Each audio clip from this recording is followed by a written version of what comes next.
Hi everybody, welcome back to Quarantine Cooking with Carolyn.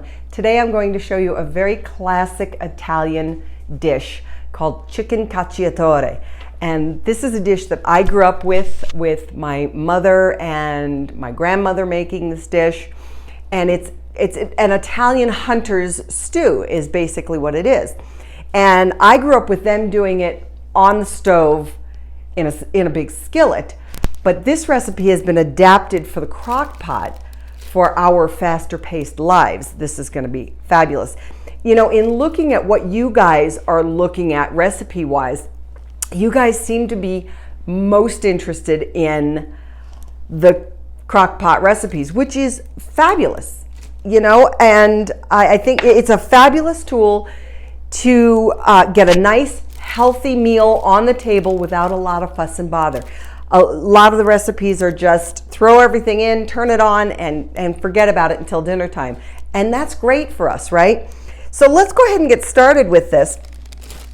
To my already lined crock pot, I'm going to add 1 cup of crushed tomatoes. And the reason we're using the crushed tomatoes is because they have a little bit of body, but you don't have those chunks of tomato in there. That's not what you're looking for in this recipe, although they would work.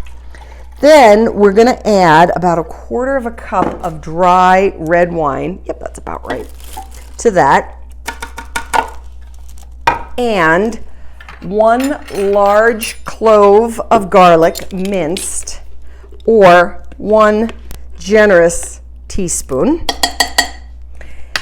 And then 1/2 teaspoon of dried oregano, or I'm going to use 1/2 teaspoon of a whole teaspoon of fresh, but I'm going to put it in at the back end. Then we are also going to add 1 tablespoon of tomato paste, and this is where the tomato paste in the tube comes in really handy. And I'm not even going to measure this. I'm just going to give it a good little squirt there, and that should be fine. This isn't rocket science, right? Then we're going to add 1/2 teaspoon of salt and about 1/8 teaspoon of pepper.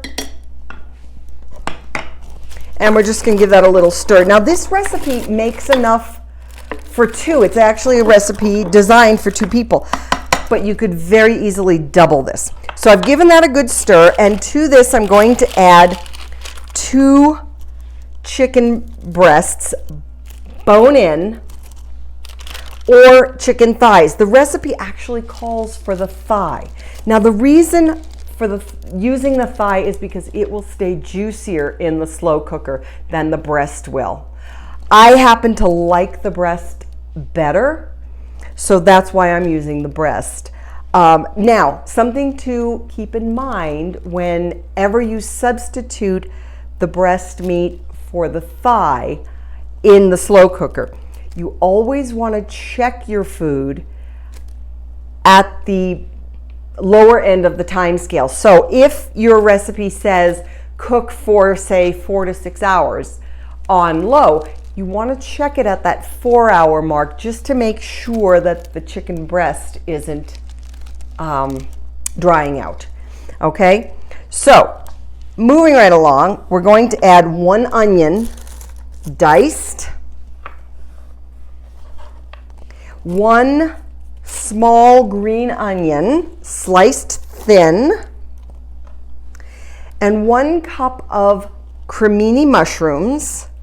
And if you don't want to pop for the price of the creminis, because they are a little bit more expensive than the buttons, go ahead and substitute the buttons. The creminis will give you a little bit more woodsy flavor, but excuse me, I had the buttons on hand, and I thought this is a great place to use them.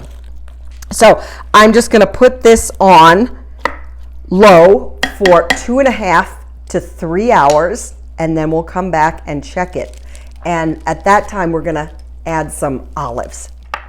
So I let my chicken cook about 3.5 hours. Now, I checked the pasta, the chicken, at about 2.5 hours. Now, you remember earlier I said Check it at the low end of the time frame that's given on any recipe, and just check it. Now the way you know that it's cooked the way you want it to be, I'm just going to pull a little bit out of here, is the meat doesn't have any give. It just kind of falls apart. It just shreds like this. And when I was trying to do that an hour earlier, it just was a little, this is even more so, it was just had a little too much firmness to it. It wasn't falling off the bone tender. So that's what you're looking for, just falling off the bone tender.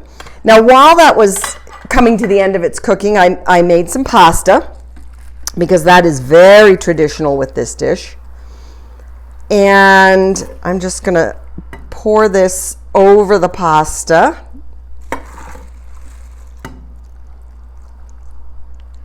Just like that. And I chopped up about 8 black olives. You can use green if you want. And just very rough chop. And I'm gonna add my fresh oregano here. There you go. Since you guys seem to like the crock pot cooking so much, I may just change the name of this show to Crock Pot Cooking with Carolyn. I don't know, we'll see. So anyway, guys, give this a try. It's another great crock pot meal, and I know you've got